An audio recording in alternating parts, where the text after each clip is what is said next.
Ciao a tutti e benvenuti alla quarta puntata del nostro corso di calligrafia moderna. Spero che abbiate trovato il tempo di fare pratica facendo gli esercizi delle prime 3 lezioni che potete postare sui social taggando Vivi con Letizia. Le lezioni precedenti ci hanno portato ad allenare la mano per quella di oggi, nella quale vedremo come si scrive l'alfabeto minuscolo. Entriamo subito nel vivo del nuovo video tutorial sulla calligrafia moderna, ma prima mi raccomando, ricordatevi di iscrivervi al canale. Oggi finalmente vedremo come si scrive l'alfabeto minuscolo. Quello che farò per ogni lettera sarà scomporla per mostrarvi quali sono le varie parti che la compongono, per poi scriverla per intero. Arrivati a questo punto, quello che vi consiglio è di usare un vero e proprio pennarello calligrafico di buona qualità. Quello che uso io è questo della marca Kuretake e l'ho comprato in un negozio vicino a dove abito. Se ne possono trovare di buona qualità anche su Amazon, di questa o altre marche. In alternativa possiamo usare dei pennarelli a punta conica tipo Crayola che utilizzerò nella parte finale del video. Iniziamo finalmente il nostro corso partendo dalla lettera A, che è composta da 2 tratti, una C e una I.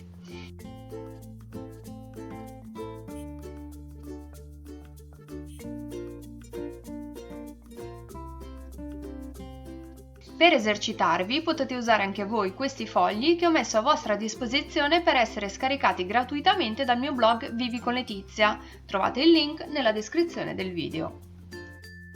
Vediamo la lettera B, che è composta da 2 tratti. Il primo è una L senza ricciolino ascendente finale. Il secondo è una specie di pancia. Saliamo quindi con un tratto ascendente leggero, poi facciamo quello discendente. Per fare la pancia tracciamo una specie di S minuscola.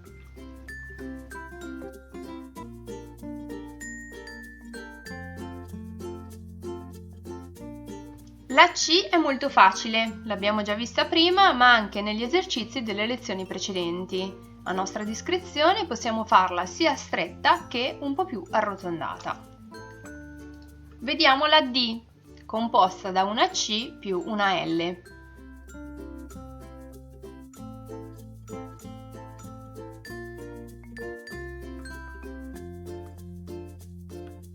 La E è una C chiusa, mentre per la F dobbiamo tracciare un tratto simile a quello della B, che però deve occupare tutte e 3 le righe. Il secondo è una sorta di ricciolino ascendente che possiamo far arrivare più in basso o più in alto a seconda di come ci piace di più. La G è formata da una C più una L al contrario.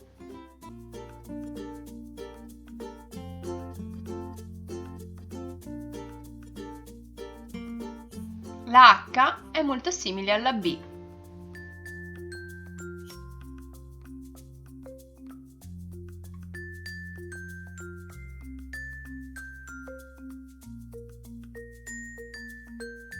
La I è costituita da un trattino discendente. La J invece ha lo stesso tratto finale della G. Eventualmente possiamo iniziare con un piccolo trattino ascendente. Per fare la K partiamo come per la B. Poi dobbiamo tracciare una goccia e terminare con un tratto curvo, come se fosse una R.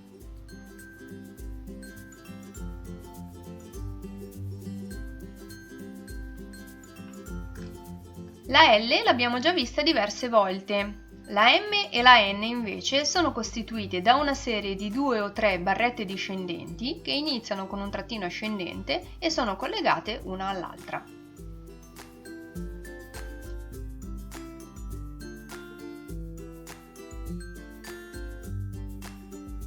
Vediamo la O. Ora passiamo alla P. Facciamo un tratto discendente dritto e poi un tratto uguale a quello che avevamo fatto per la B.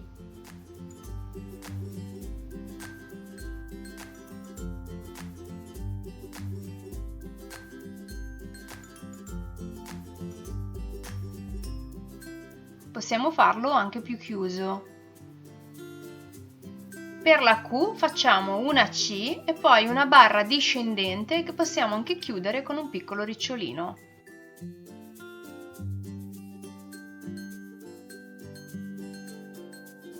Per la R iniziamo con un ricciolino e poi tracciamo una I.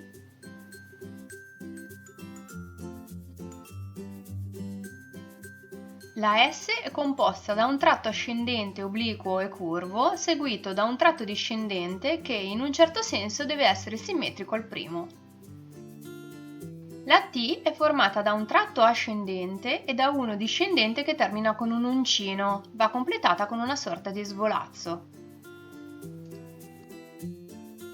Per scrivere la U bisogna attaccare due I una all'altra. La V è formata da una corta diagonale discendente e da una ascendente che finisce con un ricciolino. La W consiste in due V attaccate.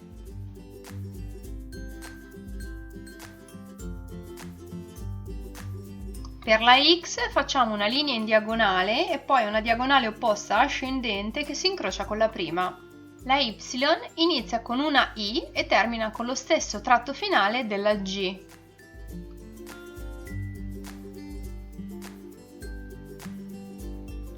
La Z possiamo farla in molti modi.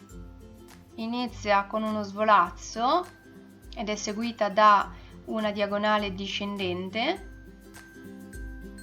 Quindi possiamo fare la classica Z oppure una Z allungata verso il basso.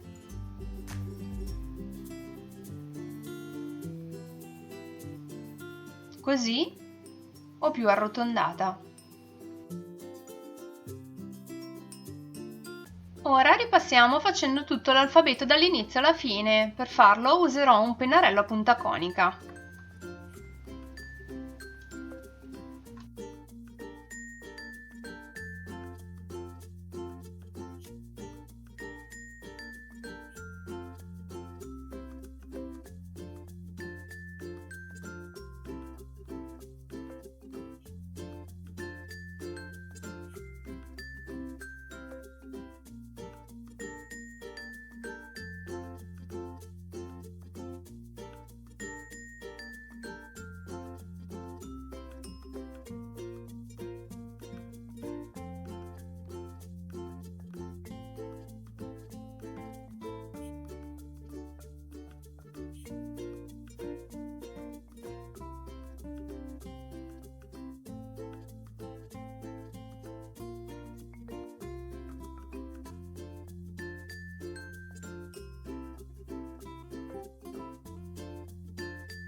La lezione di oggi termina con le 5 lettere che non fanno parte dell'alfabeto italiano. In quella successiva scopriremo come fare l'alfabeto maiuscolo. Ciao e alla prossima!